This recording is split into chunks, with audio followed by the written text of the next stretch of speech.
বেচে চলে গেলে মালগুলো বেচে চলে গেলে আমাদের মুসলিম ভাইরা কিনলো, কিনে রাস্তায় খারাপ করে কাটলো, তোমরা নিয়ে চলে যাও।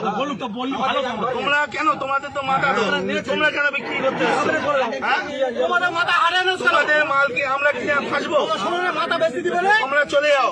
ভালো কথাই বলছি, হাট এরকম বন্ধ নেয়, তোমরা চলে যাও।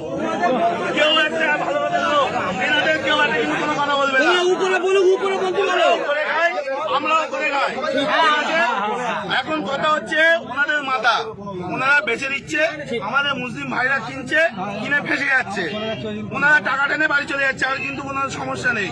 সুতরাং কেউ একটা এদের কোনো কথা বলবে না, এনারাও করে খায়। কিন্তু তোমরা মানে কাকা নিয়ে বাড়ি চলে যাও। সরকার যতক্ষণ না নির্দেশ দিচ্ছে কি হবে, কেউ কোনো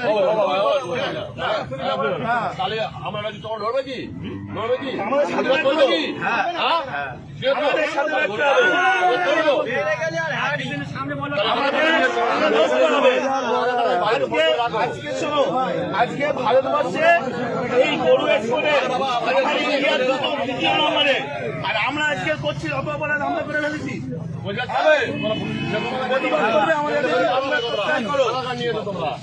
আমাদের সাথে প্রতিবাদ করলে থাকো, না হলে দেখো না।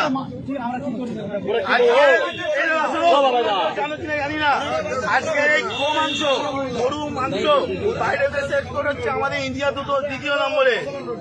আর আজকে আমরা অপরাধ করে ফেলেছি, এর জবাব কেউ দিতে পারবে? গরুটাকে সুতরাং টাকা নাম্বার সঞ্জয়